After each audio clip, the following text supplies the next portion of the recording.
আসসালামু আলাইকুম এভরিওয়ান, কি অবস্থা সবার? আশা করি সবাই ভালো আছেন। তো চলে আসলাম নতুন একটা ভিডিও নিয়ে। তো আজকে আমি দেখাবো আপনারা যারা বাসায় মুরগি পালন করেন বা পোলট্রি মুরগি পালন করেন বা সোনালি যেটা মুরগি পালনই করেন, তো আপনারা গরমকালে কিভাবে রাখবেন যাতে মুরগি স্টক না করে।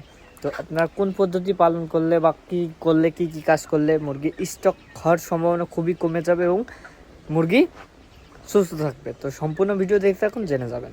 তো গাইস, আমি ইতিমধ্যে আমার সেই কাঙ্ক্ষিত খামারে চলে এসেছি। তো দেখতে পাচ্ছেন আমার খামারের মুরগির সোনালী মুরগির বাচ্চা বর্তমানে আছে। তো এখানে আছে 14টা মতো। তো আমার মোট বাচ্চা ছিল 50টি মতো। তো আমি সম্পূর্ণ আস্তে আস্তে বিক্রি করতে করতে মাত্র এই কয়টা বাচ্চা আছে। তো দেখতে পাচ্ছেন চারপাশে মানে চারদিকে কত রোদ, মানে প্রচুর রোদ পড়তেছে, ভিতরে হিট অনেক। তো মুরগি দেখতে পাচ্ছেন কীভাবে হাঁপাচ্ছে।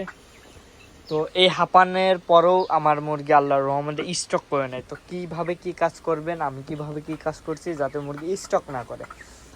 তো আপনার সর্বপ্রথম মুরগি কখন স্টক করে? মুরগি যখন অতিরিক্ত গরম পড়ে, মুরগি যখন বেশি হাঁপায়, মুরগি পানি আর্দ্রতা কমে যায়, তখন মুরগি সাধারণত স্টক করে। আর স্টক করলে মুরগি সাধারণত মারা যায়।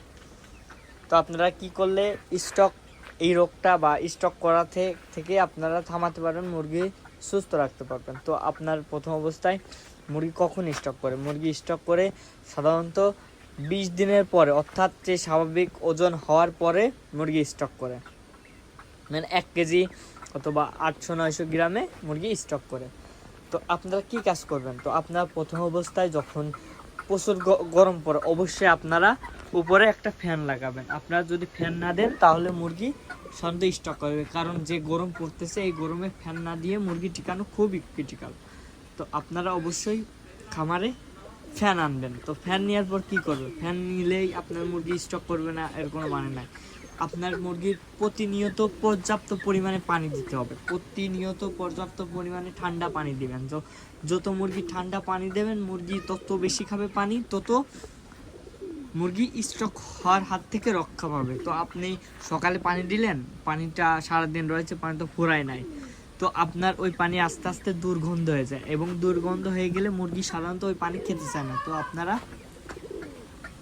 পানি প্রতিনিয়ত পরিষ্কার করে রাখবেন। তো পরিষ্কার করে দিবেন মানে সকালে দিবেন এবং বিকালে দিবেন এবং রাত্রে দেবেন। প্রতি 3 বেলা পানি ইউজ করবেন এবং পানি দেবেন একদম ঠান্ডা পানি। ঠান্ডা পানি দিলে মুরগি খাওয়া চাহিদা বাড়ে, মুরগি পরিষ্কার পানি বেশি খাবে, মুরগির স্টক করার সম্ভাবনা অনেক কমে যাবে। তো আপনারা ফ্যান দেবেন অবশ্যই খামারে, এবং আমার মতো যারা খামারি করেন, তো চারপাশে নেট দেওয়া আছে, তারা অবশ্যই পলিথিনটা খুলে দেবেন। পলিথিন খুলে দিলে বাইরে থেকে বাতাস আসলে মুরগি ভালো থাকবে। মুরগি বাতাস যত দিবেন, মুরগি যত ঠান্ডা থাকবে, মুরগি স্টক করার ভয় কম থাকবে। তো দেখতে পাচ্ছেন আমার এই পাশে কত জায়গা আছে, দেখতে পাচ্ছেন এই পাশে কত জায়গা, কিন্তু মুরগি সম্পূর্ণ রয়েছে এখানে, কারণ এখানে উপরে ফ্যান আছে।